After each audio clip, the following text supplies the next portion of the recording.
अस्सलाम वालेकुम viewers, programme देख रहे हैं आप ब्रास टैक्स और मैं हूं आपकी होस्ट मारूफ कुरैशी। हमारे साथ मौजूद हैं हमारे एनालिस्ट जनाब जैद हामिद साहब। अस्सलाम वालेकुम सर। व्यूअर्स, ब्रास टैक्स में खिलाफत राशिदा का सिलसिला जारी है और हम इस वक्त पहुंच चुके हैं जुडिशियल सिस्टम को डिस्कस करें। हम लास्ट प्रोग्राम में भी हमने जुडिशियल सिस्टम को डिस्कस किया था और आपको कंपैरिजन देने की कोशिश की थी, स्टैटिस्टिकल कंपैरिजन यूनाइटेड स्टेट्स के क्राइम रेट्स का। उस प्रोग्राम की इतना दिलचस्प फीडबैक हमें मौसूल हुआ आपकी जानिब से कि हमने ये डिसाइड किया है कि हम उसी चीज को थोड़ा सा एक्सटेंड करेंगे और इस वक्त दुनिया में जो दीगर ममालिक हैं उनके क्राइम रेट्स को भी हम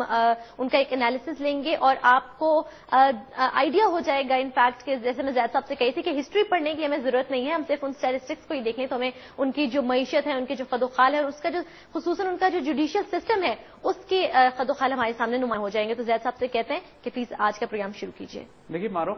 हमारा जो ऑब्जेक्टिव उस अमेरिकन सोसाइटी की तस्वीर दिखाने का मकसद आपको यह था कि मकसद सिर्फ क्राइम रेट क्या बताता है, किसी माशरे में जो जुल्म होते हैं, जो कत्ल गारत है, जो बेहुरमती है औरतों की, जो रॉबरीज और बर्गलरीज हैं, वो उस माशरे का इंतशार दिखाता है। ये दिखाता है कि उस माशरे में फसाद कितना है। यानी ये सारे जराइम वो हैं जिन्हें कुरान अपनी इस्तिलाह में फसाद फिल अर्द कहता है, जमीन में फसाद बर्पा करना। सही। और ये जो कैपिटलिस्ट और कम्युनिस्ट सिस्टम्स हैं, हम चूंकि खिलाफत राशिदा की बात कर रहे हैं, बुनियादी तौर पर हमारा ये सारी चीजें बात करने का मकसद ये है कि अपने बच्चों को, नौजवानों को हम कंपैरेटिव एनालिसिस दें कि यार जब तुम कैपिटलिस्ट सिस्टम की बात करते हो, कम्युनिस्ट सिस्टम की बात करते हो, बादशाहतों की बात करते हो, डिक्टेटरशिप की बात करते हो, डेमोक्रेसीज की बात करते हो, तो आइए ये देखें कि आजकल की जदीद दुनिया में डेमोक्रेसी और डिक्टेटरशिप ने निजाम कौन से कायम किए। हमने पहले उनके पॉलिटिकल स्ट्रक्चर की बात की, अब हम उनके जुडिशियल मॉडल्स पर आ गए। क्योंकि जो अदालती निजाम होता है किसी भी माशरे का, किसी भी माशरे में इंसाफ मुहैया करने का जो मैकेनिज्म होता है, वो कितना कामयाब है या कितना नाकाम है, उसका अंदाजा इस बात से होता है कि वहां पर जराइम किस तरह हो रहे हैं, जमीन में अमन है या फसाद है। जराइम आईनादार होते हैं, जराइम रिफ्लेक्ट करते हैं सोसाइटी के मिजाज को, और वो सोसाइटी एक सेकुलर बुनियादों पर, लादीन बुनियादों पर, दहरियत के ऊपर, एक मादियत के ऊपर मबनी है या रूहानी सोसाइटी है। एक ऐसा माशरा है जिसकी बुनियाद रूहानी असास पर है। हम अल्टीमेटली खिलाफत राशिदा से कंपेयर करेंगे इसको, लेकिन हम फिलहाल जो मुल्क में, दुनिया में जो बड़े बड़े निजाम कायम है जुडिशियल सिस्टम्स के, वो मुल्क जो दुनिया के चैंपियन बने हुए हैं आज इंसानियत सिखाने के, जिनसे बड़े दरिंदे सिस्टम पैदा नहीं हुए, जिनसे वहशतनाक निजाम इंसान ने कभी नहीं बनाया, चाहे वो मशरक के हो या मगरब के हो, चाहे वो डेमोक्रेटिक हो या डिक्टेटरशिप्स हो, उन सबकी तस्वीरें एक नजर अगर देख लें 2 मिनट में सारी हकीकत सामने आ जाती है। लेकिन चूंकि ये मीडिया, जैसे हमने अर्ज किया ना कि वेपन ऑफ मैस डिसेप्शन है, ये धोखा देने के ये इंस्ट्रूमेंट्स हैं और लोगों को ये चुंधिया जाती हैं आंखें उस ग्लैमर और ग्लॉस से। इंसान देखने समझता है कि शायद मगरब और मशरक के जो निजाम है वो बहुत आला निजाम है, शर्की हो या गरबी हो, लेकिन वो ये भूल जाते हैं कि ला शर्किया ला गरबिया जो इस्लामिया है उसके डायमेंशंस क्या हैं। हम सिर्फ एक झलक आपको थोड़ी सी दिखाना चाहते हैं। पिछली मर्तबा हमने आपको यूनाइटेड स्टेट्स ऑफ अमेरिका का क्राइम रेट बताया था, यानी वो इतना स्टनिंग था, 30 करोड़ की आबादी वाला मुल्क जिसमें 90,000 औरतों के रिपोर्टेड बेहुरमती एक साल में होगी। प्रैक्टिकली मिनटों के हिसाब से हर मिनट पे एक औरत की बेहुरमती हो रही है प्रैक्टिकली। आप वहां क्राइम रेट देखिए तो करोड़ा के हिसाब से जराइम हो रहे हैं, 17,000 के करीब मर्डर्स हुए हैं। अगर आप सिर्फ मर्डर्स और रेप्स को ले लें तो आपको अंदाजा हो जाता है कि उस माशरे के हालात कहां तक पहुंच चुके, तबाह बर्बाद हो गया। इसी तरह आप अगर कंपैरिजन देखें, अमेरिका में 16,000 से ज्यादा मर्डर्स हुए एक साल में, 2008 के स्टैटिस्टिक्स फिगर्स अगर आप इसी तरह एक एवरेज साल का, पिछले 3, 4, 5 सालों में कोई एक साल उठा लें चाइना का आप, तो चाइना में एवरेज मर्डर्स एक साल में तकरीबन 22,000 है। यानी गो के आबादी चीन की 4 गुना ज्यादा है, लेकिन मर्डर्स अमेरिका से थोड़े ही ज्यादा है। यानी ये समझिए कि अमेरिका का क्राइम रेट जो है प्रैक्टिकली मर्डर्स के हवाले से वो चीन से 4 गुना ज्यादा है, हालांकि चीन की आबादी 4 गुना उनसे ज्यादा है। जो रेप्स हैं चाइना में तकरीबन 30,000 रिपोर्टेड केसेस हैं। लेकिन चाइना की आबादी भी 1 अरब 30 करोड़ है। 1 अरब 30 करोड़ में 30,000 केसेस हैं और अमेरिका सिर्फ 30 करोड़ है और 90,000 रिपोर्टेड केसेस हैं। अच्छा, हमने जो जुडिशियल सिस्टम की बात की थी, अमेरिका में 16-17,000 मर्डर्स एक साल में हुए हैं और जिन आदमियों को सजाए मौत दी गई है वो सिर्फ 37 एग्जैक्टली, यानी 37 लोगों को सजाए मौत हुई, बाकी सारे लोग जेलों में रख दिए गए 40-40 साल, 100-100 साल। इसीलिए तो उनका नंबर इतना इंक्रीज किए जा रहा है। चाइना में एक साल में तकरीबन 3,500 लोगों को सजाए मौत हुई। ये भी कोई फिगर नहीं है, अगर आप कंपेयर कीजिए 22,000 कत्ल हैं, 3,500 लोगों को सजाए मौत होती है। कुरान में एक फंडामेंटल लॉ बता दिया गया है कि कसास में तुम्हारी जिंदगी है। अगर तुम कसास नहीं लोगे, जो माशरा कसास नहीं लेगा, जहां पे एन आई फॉर एन आई नहीं होगा, جہاں پہ ایک آنکھ کے بدلے آنکھ، جہاں پہ ایک نظام ایک جان کے بدلے جان نہیں ہوگا، وہاں پہ ظلم اور فساد پھیلے گا۔ چائنیز معاشرے کی شکل یہ ہے کہ یہ دہریے ہیں، آخرت پہ تو یقین نہیں رکھتے، اللہ رسول کا کوئی واسطہ نہیں ان سے، ان کو یہ معلوم ہی نہیں کہ قیامت میں بھی آنا ہے، لہذا ان کے نزدیک سب کچھ دنیا ہے۔ یہ معاشرہ جس کی اساس لادینیت پہ ہے، جس کی اساس سیکولرزم پہ ہے اور مادیت پہ ہے، آپ اس کو ڈیموکریسی کہیں یا ڈکٹیٹرشپ کہیں،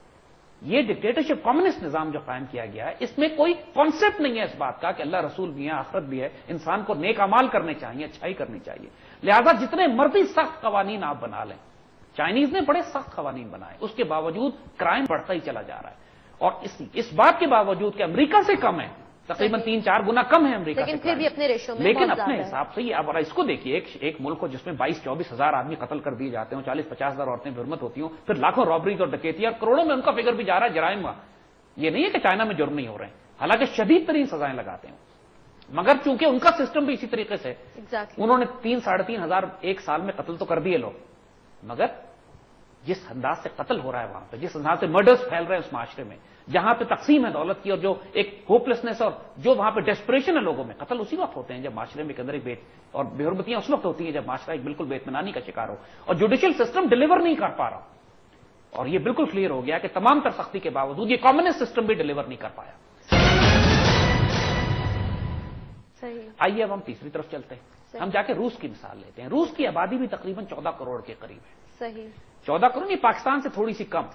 لیکن پھر بھی ہمیں اس کو لیکن آپ اس کو کمپیرزن دیکھ سکتے ہیں۔ اگر آپ روس کا کرائم ریٹ دیکھیے، یعنی روس کی اتنا بڑا ملک ہے، اس کی تقریباً 14-15 کروڑ کی آبادی ہے، روس میں تقریباً 30,000 کے قریب مرڈرز ہوئے ہیں صرف 2006 میں، 30,000 مرڈرز، آبادی کتنی ہے؟ 14 کروڑ، مرڈرز کتنے ہوئے؟ 30,000 تقریباً۔ امریکہ کی آبادی کتنی ہے؟ 30 کروڑ، مرڈرز کتنے ہوئے؟ 16,000، یعنی روس میں پریکٹیکلی ڈبل مرڈر ہے، اور جہاں تک ریپس کا تعلق ہے یہاں پہ تقریباً 7,000 کا فگر ہے، یعنی اب اگر آپ ڈبل کر دیجئے اس کی آبادی کو تو امریکہ کی آبادی کے برابر ہو جاتا ہے، یعنی 14,000 ریپس بنتے ہیں روس میں تقریباً، لیکن امریکہ کا پھر بھی مقابلہ نہیں ہے جب 90,000، مطلب اس چیز میں تو امریکہ جو ہے وہ، امریکہ تو بے حرمتی میں اور عورتوں کو ذلیل کرنے میں، ہمیں ہیومن رائٹ سکھاتے ہیں، ہمیں وومن لبریشن سکھانے آتے ہیں نا، ہمیں وومن رائٹ سکھا رہے ہیں، پاکستان کو یہ سکھانے کے لیے آئے کہ عورتوں کے ساتھ عزت سلوک اور وومن رائٹ کیا ہوتی ہے، کہ یہ ان رپورٹ، مطلب یہ وہ جو رپورٹڈ ہے، ان رپورٹڈ کا تو بالکل یہ ثابت کوئی نہیں ہے، یعنی پریکٹیکلی کروڑوں میں جرائم کی تعداد روس کے ساتھ بھی ہے، 14 کروڑ کی آبادی اور تقریباً 30,000 مرڈر، 7,000 ریپس، یعنی جسٹ امیجن کیجیے۔ ناؤ دس شوز یو کہ ایک معاشرہ جس میں صرف 14 کروڑ کی آبادی پر یہ 30,000 مرڈر کر رہا ہے، اور امریکہ جو ہے 30 کروڑ کی آبادی پہ 16,000 مرڈر کر رہا ہے، تو دونوں معاشروں کا حال دیکھ لیجئے پھر آپ کیا جا رہا ہے۔ اور چائنا 1 ارب 30 کروڑ کی آبادی پر پریکٹیکلی 22,000 مرڈرز ہو رہے ہیں، یعنی پریکٹیکلی چائنا میں بھی کوئی اچھا حال نہیں ہے، بیڑا غرق چین میں بھی ہے، مطلب تینوں ہم لوگوں نے معاشرے، تینوں معاشرے بڑی بڑی سوسائٹی تہذیبیں جو دنیا پہ رول کرتی ہیں، آپ نے تینوں کو دیکھ لیا، جو لبرلزم بھی ہے، جہاں پہ روس کا حال بھی دیکھ لیا، روس جو ہے وہ کمیونزم سے کیپٹلزم کی طرف جا رہا ہے، جو ایک ہائبرڈ اکانومی ہے اس وقت، کمیونسٹ اور کیپٹلسٹ مکس ہو کے اکانومی بنی ہوئی ہے۔ چین، روس کا حال دیکھ لیا آپ نے، چین کا حال دیکھ لیا آپ نے، امریکہ کا حال آپ نے دیکھ لیا، یعنی اب مجھے یہ 3 بڑے بڑے سسٹمز کے بعد آئیے اب ہم ایک چوتھے نظام کی طرف چلتے ہیں، پاکستان کی طرف ہم ذرا بعد میں آئیں گے، پہلے ہم ذرا سعودی عربیہ کی مثال لیں۔ دیکھیے Saudi Arabia is a very interesting case, it is a very interesting case اس لحاظ سے کہ سعودی عربیہ کا جو اکنامک ماڈل ہے، جو وہاں پہ معاشی نظام قائم ہے، وہ تو سود اور ربا اور حرام کے اوپر ہی قائم ہے، گو کہ وہ جتنا مرضی اسلامک اپنے آپ کو پریزنٹ کرنے کی کوشش کریں، وہی پیپر کرنسی ہے، وہی بینکنگ سسٹم ہے، وہی ان کا سارا انٹرسٹ بیسڈ اکانومی ہے، جس کو اسلامک بینکنگ، جس طرح پاکستان میں اسلامک بینکنگ کو حلال کرنے کی کوشش کی ہے انہوں نے، اس طرح انہوں نے وہاں پہ بھی بڑے بڑے یہودی بینکرز نے کھڑکیاں کھول دی ہیں اسلامک بینکنگ کی، اور وہ اس کو کہنے کی کوشش کرتے ہیں، فتوے لے لیے انہوں نے بھی، اور